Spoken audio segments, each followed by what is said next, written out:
Hi ಎಲ್ರಿಗೂ ನಮಸ್ಕಾರ. ಅಮ್ಮ ಮಾಡಿದ ಅಡುಗೆ ಚಾನಲ್ಗೆ ಸ್ವಾಗತ. ಇವತ್ತೇನು ವಿಶೇಷ ಅಂದರೆ ಅಮ್ಮ ಹುರಿದು ಅಕ್ಕಿ ತಂಬಿಟ್ಟು ಮಾಡ್ತಾ ಇದ್ದಾರೆ. ಈ ತಂಬಿಟ್ಟು ಸಾಧಾರಣ ಅಲ್ಲ, ಹಬ್ಬಗಳಲ್ಲಿ ಮಾಡುವಂಥದ್ದು.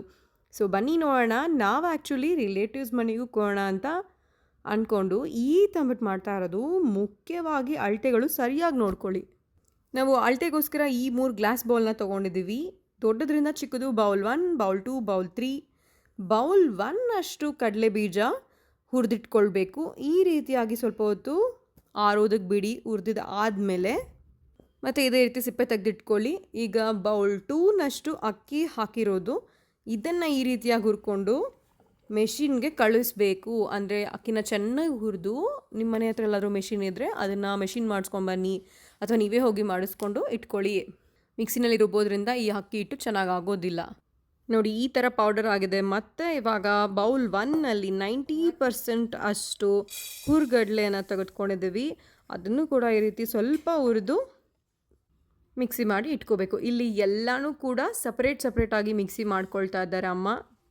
ಸೊ ಹುರ್ಗಡ್ಲೆ ಆದಮೇಲೆ ಎಳ್ಳು ಬೌಲ್ 3 ಅಷ್ಟು ಎಳ್ಳನ್ನು ತೊಗೊಂಡಿದ್ದಾರೆ. ಇದು ಚಿಟಪಟ ಅಂತ ಸಿಡಿದಾದ್ಮೇಲೆ ಹುರಿದು ಈ ಥರ ಪೌಡರ್ ಮಾಡಿ ಇಟ್ಕೊಳ್ಳಿ. ಗಸೆ ಬೌಲ್ 3ನಲ್ಲಿ 75% ಅಷ್ಟು ಹುರಿದು ಪೌಡರ್ ಮಾಡ್ಕೊಬೇಕು. ಈ ಗಸಗಸೆ ಏನಪ್ಪ ಅಂದರೆ ಇದು ತುಂಬಾ ಹಾಕಬಾರ್ದು, ತುಂಬ ಕಮ್ಮಿನೂ ಹಾಕಬಾರ್ದು.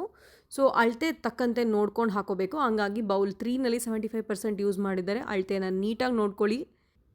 ಫೈನಲಿ ಕೊಬ್ಬರಿ ಬೌಲ್ 1ನಷ್ಟು ಕೊಬ್ಬರಿ ತಗೊಂಡು ಅಮ್ಮ ಸ್ವಲ್ಪ ಗೋಲ್ಡನ್ ಬ್ರೌನ್ ಆಗೋವರೆಗೂ ಹುರಿತಾ ಇದ್ದಾರೆ. ಕೊಬ್ಬರಿ ಹಾಕಿದಷ್ಟು ಚೆನ್ನಾಗಿರುತ್ತೆ ಅಂತ ಇಷ್ಟು ಕೊಬ್ಬರಿ ಹಾಕಿದ್ದಾರೆ ಅಮ್ಮ. ಇಲ್ಲಿ ಏನು ಐಟಮ್ಸ್ ಹಾಕಿದ್ದಾರೆ ಎಲ್ಲನೂ ಅಮ್ಮ ಅವರ ಕೈ ಅಳತೆಯಲ್ಲೇ ಮಾಡಿರೋದು. ನೋಡಿ, ಬೆಲ್ಲ ಇದು ಕೂಡ ಬೌಲ್ 1ನಷ್ಟು ತೊಗೊಂಡಿದ್ದಾರೆ. ಅಮ್ಮ ಇದನ್ನು ಪಾಕ ತೆಗೆದು ಇಟ್ಕೊತಾ ಇದ್ದಾರೆ. ನೋಡಿ, ಪಾಕ ತೆಗಿಯುವಾಗ ಏಮಾರಬೇಡಿ. ಬೆಲ್ಲಕ್ಕೆ ಎಷ್ಟು ನೀರು ಬೇಕಂದರೆ ಎಷ್ಟು ಅಳತೆಯಲ್ಲಿ ಎಷ್ಟು ಪ್ರಮಾಣದಲ್ಲಿ ಬೆಲ್ಲ ಹಾಕಿರ್ತೀರ ಅಷ್ಟು ನೀರು ಬೇಕಾಗುತ್ತೆ. ಅಂದರೆ 1 ಬೌಲ್ ಬೆಲ್ಲ ಯೂಸ್ ಮಾಡಿದ್ರೆ 1 ಬೌಲಷ್ಟು ನೀರು ಬೇಕಾಗುತ್ತೆ. ತುಂಬ ಜಾಸ್ತಿನೂ ಹಾಕಕ್ಕೆ ಹೋಗ್ಬಿಡಿ, ತುಂಬ ಕಮ್ಮಿನೂ ಹಾಕಕ್ಕೆ ಹೋಗ್ಬಿಡಿ. ಒಂದು ಸ್ವಲ್ಪ ಹೆಚ್ಚು ಕಮ್ಮಿ ನೋಡ್ಕೊಂಡು ಹಾಕ್ಕೊಂಡಿರಿ. ಅಂದರೆ ಒಂದು ಸ್ವಲ್ಪ ಕಮ್ಮಿ ಆದ್ರೇ ಒಳ್ಳೆಯದು, ಇಲ್ಲಾಂದರೆ ಸಿಹಿ ತಡಿತಾ ಬರೋದಿಲ್ಲ. ನೀರು ಹಾಕ್ಕೊಂಡಿದ್ದಾದಮೇಲೆ ಪಾಕ ಈ ರೀತಿ ಕುದಿ ಬರಬೇಕು. ನೀರು ಜಾಸ್ತಿ ಆದರೆ ರುಚಿನೂ ಕೆಡುತ್ತೆ ಮತ್ತು ಉಂಡೆನೂ ಕಟ್ಟೋಕೆ ಆಗೋದಿಲ್ಲ. ಹಾಗಾಗಿ ನೀರು ನೋಡ್ಕೊಂಡು ಹಾಕ್ಕೊಳ್ಳಿ.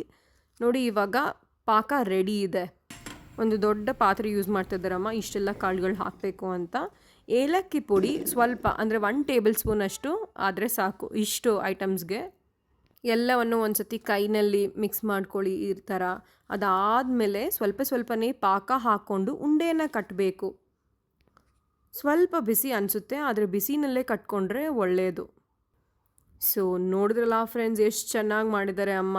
ಈ ಒಂದು ತಂಬಿಟ್ಟು ಖಂಡಿತವಾಗ್ಲೂ ನೀವು ಟ್ರೈ ಮಾಡ್ದಿರ ಮಿಸ್ ಮಾಡೋದೇ ಇಲ್ಲ ಅಂತ ನನಗೆ ಗೊತ್ತು. ಹಾಗೆ ನೀವು ಖಂಡಿತವಾಗ್ಲೂ ಟ್ರೈ ಮಾಡಲೇಬೇಕು ಅಂತ ನಾನು ಹೇಳ್ತಾ, ನಮ್ಮ ಚಾನಲ್ಗೆ ಸಬ್ಸ್ಕ್ರೈಬ್ ಮಾಡೋದು ಮರಿಬೇಡಿ. ಹಾಗೆ ಈ ಒಂದು ರೆಸಿಪಿನ ನಿಮ್ಮ ಫ್ರೆಂಡ್ಸ್ ಎಲ್ಲರಿಗೂ ಶೇರ್ ಮಾಡೋದು ಮರಿಬೇಡಿ.